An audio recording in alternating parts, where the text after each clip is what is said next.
mu byafaayo bya Buganda emyaka 8 mu byafaayo ebimanyiddwa tewabangawo ntiisa wano mu Buganda ng'entiisa eriwo olwaleero ey'okuwamba abaana baffe. Mutima gwange nze nnemerawo siva ku kkubo mbeerawo paka niwe bakuba amasasi nze sivaawo.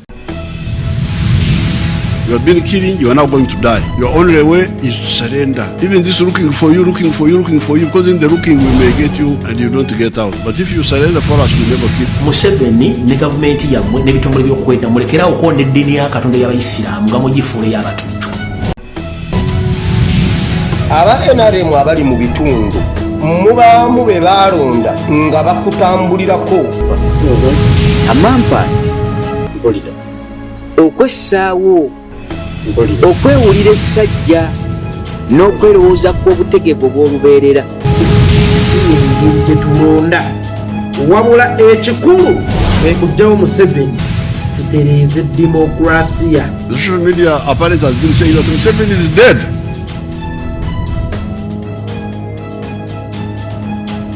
Bagati Uganda etudde ku Museveni wani yekugamba yagitendekawo yasangawo isanga era jajjira ki ajajirekawo.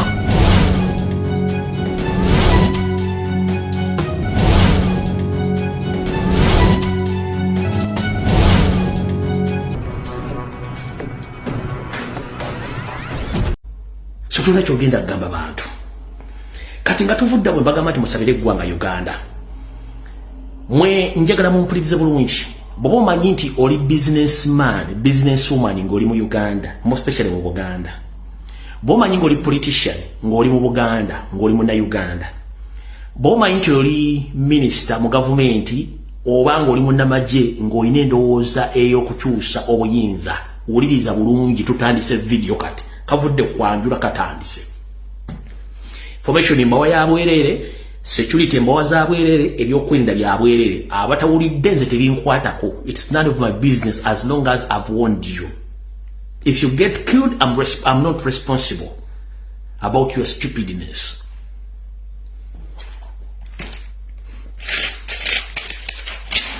All right.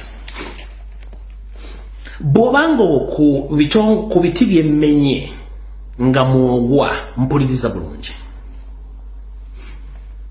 Ebitongole omuli Chieftains of Military Intelligence, that is CMY, omuli ekitongole the Internal Security Organization, that is ISO, omuli CID, Crime Intelligence, ekikulu eddamulira. Gattako SFC, ekikulu ya Muhoozi Kanyarugaba n'abalala. Ogatteko n'ebitongole ebirala ebitategeerekeka. Biri mu nteekateeka mu kaseera kano akaakatuubagiro nga Museveni ayiise Windows kubanga takkirizibwa kutambula wadde kilometers ezisukka 50 essaawa zimwe twogerera.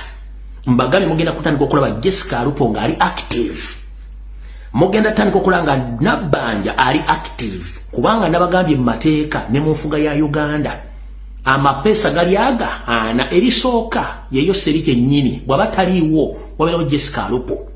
Baba si Jessica Alupo wabeerawo Winyiddolo, baba si Winyiddolo wabeerawo mukyala Mama Lususu Naalongo Sologeti Anita Amongi. Nembagamba omuntu asobola okukola ebintu bya Museveni byagala on orders bamuyita Mama Sadolini Naalongo batu n'abatulege yekka. Bana basigadde ababiri bano si bangu bazibu naye bagenda muteeka ku conditions okuba nti akola ki akola bye baagala. Nza mutegedde bulungi nnyo. Mu kaseera kano akakazigizigi mwegendereze nnyo bannayuganda eryo bannayuganda bagenda oddusula mu akaba mu mpola. Mugenda kufa cardiac arrest, mugenda kufa blood clot, muyinza okufa accident, muyinza obutaddamu kulabikirako ddala. Mugenda kufa mutya kandi okufire ku ntono. Gwe wenna sooka wewala ebintu bino. Bw'obanga olina personal doctor muddukeko funa gye bakujjanjabira ewalala. Kyangu nnyo ebitongole byenjogeddeko okuyita mu personal doctor wo n'akukuba akatwa n'oyitirayo nga omulongoose nkiddamu. ISO CMY ESO bakozesa nnyo ba personal doctors okubasaanyawo nga temumanyi. Oba personal doctor wo alina private clinic oba ali mu referral hospital oba jjawwo kyanguyira nnyo ISO CMY okutuuka ku personal doctor wa millions of money yengo omulimu gwe kukyusa ddagala n'akukuba obutwa n'ofa cardiac arrest oba n'ofa simanyi blood clot. So buli alina personal doctor mukulu weetereze bwe watogobye personal doctor I'm less concerned eyomba kubanga ebyange mbyogeranga museza kule siya ndingenda kulira ko bantu bange. Personal doctor tumumaze bobolina dereva wo nga akuvuga oyo naye tabu. Bobolina personal bodyguard nga government yamukuwa oba wa police owa amaje oyo tabu. Bobolina omuwandiisi wo nga yakuwandiikira oyo naye tabu. Bobolina personal aid oyo naye tabu kubanga bonna gwotawadde mulimu nga government yamukuwa oba ne gwawo omulimu kyangu nnyo ebitongole bino mutuukako ne bimuwa mission y'okukola nga tewali agenda mu tracinga n'akutuusaako obulabe era n'okomekkereza nga ofudde. Ekisookera ddala buli muntu yenna ng'oli mu government office oba olina office yo kimanye nti Museveni n'ebitongole bya CMI buli lunaku batuula ne bapulaninga botya bwe bajjawo abantu bonna bebeeraliikirya abasobola okusponsoringa revolution abasobola okuwakanya mutabani we oba basobola okuwakanya the 50-year master plan by all means. Mumpulidde bulungi mwe obudde bwemumala mubeera mu bbaala musaba noduzi mubeera mu kwepiica mubeera mu lugambo mubeera mu nenga bo bapulaninga butya bwe bagenda bakendeeza ate nga bakikola on a daily basis. Kyekyateesawo SFC CMI ISO puso fuso pupu byonna kyekyabiteesaawo okola emirimu gino. Ompulidde bulungi nnyo. Kati gwe kabulazo ba sister olina ebbaala gy'onywera nti nze omwenge gwange gunywera bbeere ddene awesiva kubanga weguwoomera naawe blood clot oba cardiac arrest jjajjijja wa bbeere ddene. Bbeere ddene akoledde emyaka 15 ng'akuwa omwenge semu ejja mugamba ffe tugenda kuwa obukadde 5 otukolere ekintu kimu otutereka nnyo kawulire mu ccupa yoyo omwami ebisigadde bitulekere nti obukadde bumeka nti 2 nga basukka mukwanka obukadde 50 bbeere ddene ng'agenda akulunga wonna mu bbala woboolaze ng'oyitirayo ng'omulongoose. Tya nze restaurant sisukka ku restaurant gundi bafumba ekigere bafumba empombo bafumba gundi awo wennyini kasita bakuziga nti olya wa gundi tovaawo jjajja tosobola kusukkawo sente weeziri at their disposal to get rid of their target ze baagala. Okiwulira bulungi nnyo.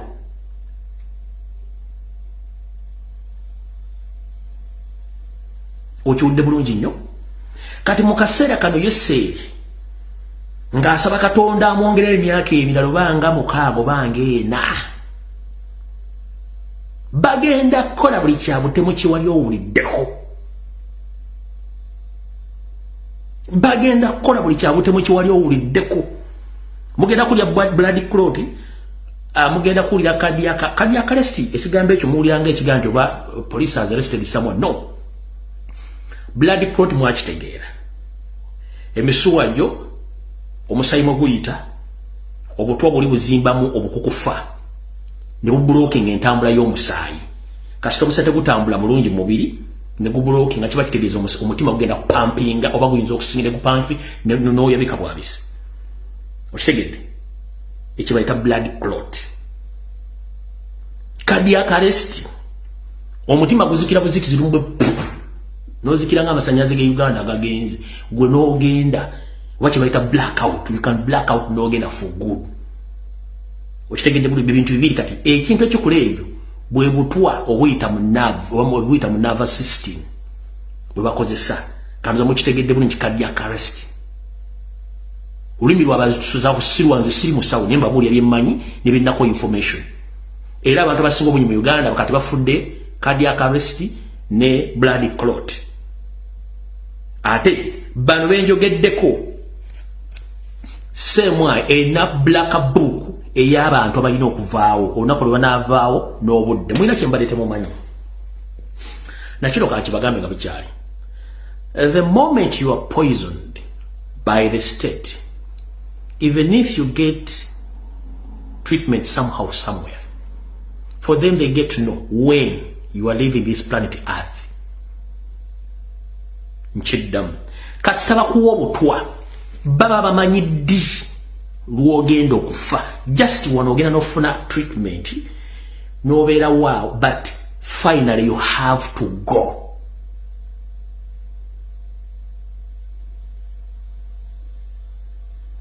Nchiddam, the moment they poison you in Uganda, the state gets to know anytime you can get somehow somewhere a fair treatment. By the end of the day you have to go.